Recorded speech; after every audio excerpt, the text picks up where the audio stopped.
Hi everyone, welcome back to my channel. Reaction channel में आपका सबका स्वागत है। कैसे हैं आप सब? बात करते हैं हल्का मैडम के बारे में। हल्का को चाहिए इंसाफ और इंसाफ चाहिए हल्का को अंशु के लिए, उसकी उसकी जो वाइफ है उसके लिए, उनकी बच्चियों के लिए, उनके माता पिता के लिए, उनके लिए चाहिए सिर्फ और सिर्फ हल्का को इंसाफ। यानी कि राजवीर जी की जो मौत जो रहस्य बन के रह गई थी, जिसमें कि लोगों को लगता था ये किसी मतलब ये सडनली कोई एक्सीडेंट नहीं हो सकता है, इसमें कुछ ना कुछ इस तरह का कुछ हुआ है जिसमें कि सामने से किसी ने वार किया था। तो इसमें सामने से काफ़ी चीज़ें आई थी उस टाइम भी निकल के। इन मैडम ने कुदान मारी थी। कुदान इसलिए मारी थी, इन मैडम को हमेशा जो है व्यूज़ बटोरने का बहुत शौक है। और मैडम की जब उस टाइम उनको वापस कर दिया गया था उनके ससुर ने, और खुद उनकी बीवी ने उनको वापस कर दिया था वहाँ से। उनको वापस इसलिए कर दिया था क्योंकि उस टाइम वो किसी भी झमेलों में नहीं घुसना चाहते थे। वो ऑलरेडी बहुत परेशान थे, उनके माता पिता।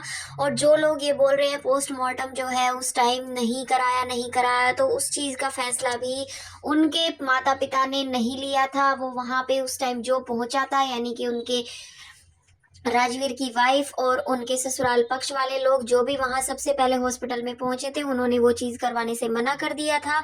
जिस वजह से आगे कंप्लेन के लिए भी उन्होंने नहीं सोचा था। कंप्लेन के बारे में भी उनकी खुद की वाइफ ने मना कर दिया था। और उनके ससुर ने 3-4 दिन बाद जब ये अंतिम संस्कार हो गया था उनका, उसके बाद में उनके ससुर ने सोचा था कि कुछ ना कुछ मुझे करना चाहिए। तभी भी उनकी वाइफ ने जो है जो भी चीज़ वो वहां से इकट्ठा करके लाए थे, जहाँ पे एक्सीडेंट हुआ था, जहाँ घटना घटी थी, वहां से जो भी चीज वो लेके आए थे, उनकी जो प्रिय धर्म पत्नी है उन्होंने वो फेंक के मारी थी कि इनसे मैं कहाँ से जो है उस बंदे को ले आऊंगी। तो इतनी चीज उस टाइम हुई थी और इतना ही सब कुछ हुआ था। ये जो हल्का देवी थी जो अभी आगे कुदान मार रही है, ये जो बाजी मारने की कोशिश कर रही है, ये सिर्फ क्या कर रही है, ये व्यूज बटोर रही है और कुछ नहीं कर रही है। इसको कंट्रोवर्सी क्वीन कहा जाने लगा है क्योंकि इसको कंट्रोवर्सी चाहिए लोगों की। जहाँ पे आपसी झगड़े होते हैं वहां पे जाके कूद जाती है, और लोगों के जहाँ पे इसको लगता है कि यहाँ से ज्यादा इसको व्यूज प्राप्त होंगे। अभी कुछ टाइम पहले इसकी खुद की भी चल रही थी, खुद की भी इसकी कंट्रोवर्सी चल रही थी। वहां जो है ये खुद जो है कभी ये सर में हाथ मार रही थी, कभी ये पैर मार रही थी। ये खुद रोना धोना इसने मचा रखा था। जब इसको लगता है जहाँ इसके व्यूज डाउन हुए तो वहां इसका भी ड्रामा शुरू हो जाता है। ये यूट्यूब पे एक कानून चल गया है कि अगर तुम्हारे व्यूज डाउन होने लगे तो कंट्रोवर्सी में कूद जाओ। ऑल मतलब ऑलमोस्ट व्यूज तुम्हारे ऊपर आ जाएंगे और तुम जो है डॉलर छाप लोगे।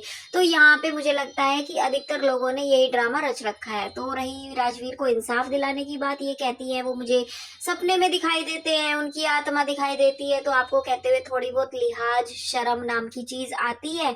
मतलब उनके पेरेंट्स पे कितना जोर पड़ता होगा ये सब चीज सुनने के बाद में कि यार मतलब जो बंदा इस धरती पे नहीं है, एक तो पहले ही उनकी जो प्रिय बहू रानी थी उसने इतना ड्रामा बना दिया, उन दोनों लड़कों का ड्रामा बना दिया। वो बोलती है कि मतलब सूरज इतना कुत्तों की तरह मारता था, इतना कुत्तों की तरह मारता था, उसने आज तक ये वाला फेस नहीं दिखाया कि वो उसकी इतनी केयर भी करता था। उसका सबसे पहला वर्ड यही था कि मेरी पत्नी और मेरी बच्ची कैसे रहेगी मेरे बिना। हॉस्पिटल में जब सूरज को ये लग रहा था कि अब वो नहीं बचेगा, तो उसने अभी तक मतलब लोगों को ये चीज नहीं दिखाई है। और ऊपर से उस आदमी की रिकॉर्डिंग वायरल करके वो बहुत बड़ी जो है अपने आप को ये देवी कहलवाने का वो थिएटर चलवाया उसने कई दिनों तक। फिर मैडम जो है ऐसे ऐसे जो है अपने ससुर पे उल्टे सीधे इल्जाम लगाती है, गंदी नजर, बुरी नजर, फलाना नजर। फिर मैडम जो है कम्युनिटी में एक नई कम्युनिटी छापती है कल के दिन मैडम की उनके ऊपर क्या अत्याचार हुआ था, शराब पी के जो है एलिगेशन लगाए गए। फिर से ससुर के ऊपर, सास के ऊपर, खुद और अंशु के ऊपर भी ये चीज बताई गई कि भैया अंशु मतलब अब बोलना अंशु, बोलना अंशु, मतलब आप खुद से पोकिंग करते हो उस चीज को सामने से बुलवाने के लिए। आप मतलब पहले वीडियो बना रहे हो कि मुझे यहाँ निशान हो जाते हैं, मेरे यहाँ इंजेक्शन लगे थे, मुझे ऐसे ऐसे नील पड़ जाते हैं, एक तरीके से नील पड़ जाते हैं, किसी के ब्लड में जो है वो चीज फैल जाती है तो वो नील की तरह पड़ जाती है। यार कोई चोट मारेगा तो फेस पे लगेगी, मुंह पे लगेगी, सर में लगेगी, कंधों पे लगेगी, कमर में लगेगी, कहीं तो लगेगी, पर तुम्हारे तो हाथ में यहाँ पे बिल्कुल बाजू के नीचे लगती है, तो मतलब कुछ सेंस था तुम्हारी इस कम्युनिटी का। और रही एक हल्का देवी की, तो हल्का देवी तो अलग ही उसमें लेवल पे चल रही है। वो एक मतलब जो माइनर है अभी, वो 18 ईयर की नहीं हुई है लड़की, उससे वो इस तरह के सवाल जवाब कर रही थी, जब वो उस टाइम जब उसके भाई एक्सपायर हुए थे, जब वो 14 या 14 15 साल की होगी उस टाइम। तो मतलब कभी वो बोलती है इंस्टाग्राम की बात बताओ, कभी बोलती है व्हाट्सएप की बात बताओ, कभी बोलती है कुछ बताओ, कभी कुछ बताओ। मतलब सामने वाले बंदे को तुम एज डिफरेंस देख के थोड़ा बहुत तो सोचती, उससे सवाल जवाब करती। मतलब आप तुम उस लड़की को इस तरह से क्वेश्चनिंग कर रहे हो कि मतलब वो पता नहीं वो कितनी ज्यादा सेंस में है। वो इस टाइम इतनी डरी सहमी लड़की थी, क्योंकि उसके घर में हाल फिलहाल अभी कुछ प्रॉब्लम चल रही थी। और रही मथुरा वाले विला की बात, उसमें कौन रहेगा, प्रॉपर्टी प्रॉपर्टी प्रॉपर्टी, जो कि सारा तमाशा इस प्रॉपर्टी का है। हमारी मैडम को चाहिए एकदम से प्रॉपर्टी, क्योंकि मैडम होना चाहती है मूव ऑन, और मैडम को चाहिए प्रॉपर्टी अभी सडनली ही। उनको प्रॉपर्टी प्रॉपर्टी का ही ड्रामा है, सारा जो बखेड़ा है सिर्फ प्रॉपर्टी का है। उन्हें सिर्फ अभी ये चीज चाहिए, प्रूफ चाहिए कि भैया प्रॉपर्टी मेरे नाम लिख दो और तुम्हारा रास्ता उधर और हमारा इधर। बुजुर्ग ये सोच रहे हैं कि भैया जब हम नहीं रहेंगे, ये सब चीज आरू आरोही की ही है। तो मैडम को पर अभी चाहिए, आज ही चाहिए मैडम को। और अगर उनके नाम वो कागज मिल गए, उनको वसीयत मिल गई, तो फिर मैडम इन सब झमेलों को खत्म करके अपनी जिंदगी आराम से जिएगी। ना किसी बुजुर्ग को बोलेगी कि भैया अपने लिए भी रख लेना, ना अंशु को बोलेगी, ना किसी और को बोलेगी।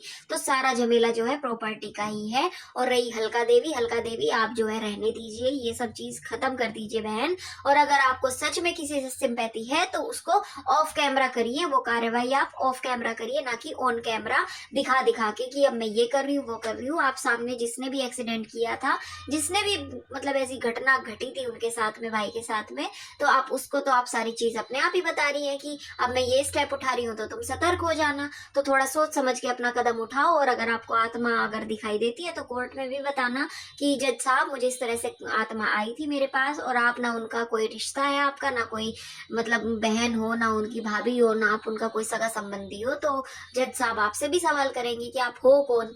तो चलिए फ्रेंड्स, वीडियो को एंड करती हूँ। वीडियो अच्छा लगे प्लीज लाइक सब्सक्राइब और कमेंट कर देना। Bye bye, take care.